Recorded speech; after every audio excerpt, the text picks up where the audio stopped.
Sweden की बर्फीली वादियों में स्थित वेंगर परिवार की हवेली में 40 साल से एक रहस्य दफन था, हैरियट वेंगर की रहस्यमयी गुमशुदगी।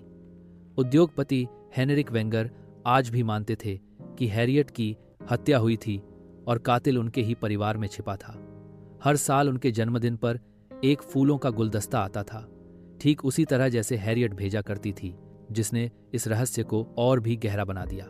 हेनरिक ने इस रहस्य की तह तक जाने के लिए मिकाएल ब्लोमक्विस्ट नामक पत्रकार को नियुक्त किया, जो हाल ही में एक हाई प्रोफाइल मानहानि केस हारकर अपनी प्रतिष्ठा खो चुका था।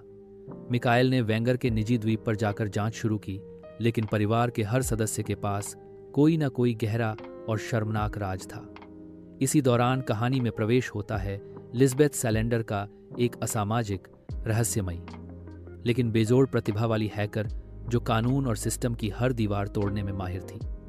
जब मिकाएल को लिज़बेथ की मदद मिली तो दोनों ने मिलकर हैरियट के केस की एक एक परत उधेड़नी शुरू की। उन्होंने पुराने दस्तावेज, अखबार की कतरने, फोटो और बाइबल के छिपे हुए कोड्स का विश्लेषण किया और पाया कि हैरियट की गुमशुदगी कुछ साधारण नहीं थी। वह एक सीरियल किलर से जुड़ी थी, जो धार्मिक आधार पर महिलाओं की हत्या कर रहा था। सबूतों के तार हैरियट के पिता गॉडो वेंगर से जुड़ते हैं, जो नाजी विचारधारा से प्रेरित था और खुद अपनी बेटी का यौन उत्पीड़न करता था। लेकिन सबसे चौंकाने वाला मोड़ तब आया जब उन्हें पता चला कि हैरियट मरी नहीं थी, वह जिंदा थी और एक नई पहचान के साथ छिपकर जीवन बिता रही थी। वह अपने पिता से बचने के लिए भागी थी और अब तक छिपी हुई थी, डर और शर्म से।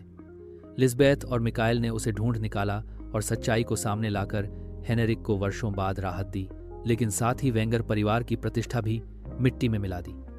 केस सुलझने के बाद मिकाएल वापस अपनी जिंदगी में लौट गया, लेकिन लिज़बेथ को उससे भावनात्मक लगाव हो चुका था, जिसे उसने पहली बार किसी इंसान के लिए महसूस किया। पर मिकाएल ने उसे छोड़ दिया और लिज़बेथ फिर से अकेली रह गई, मगर वह टूटी नहीं।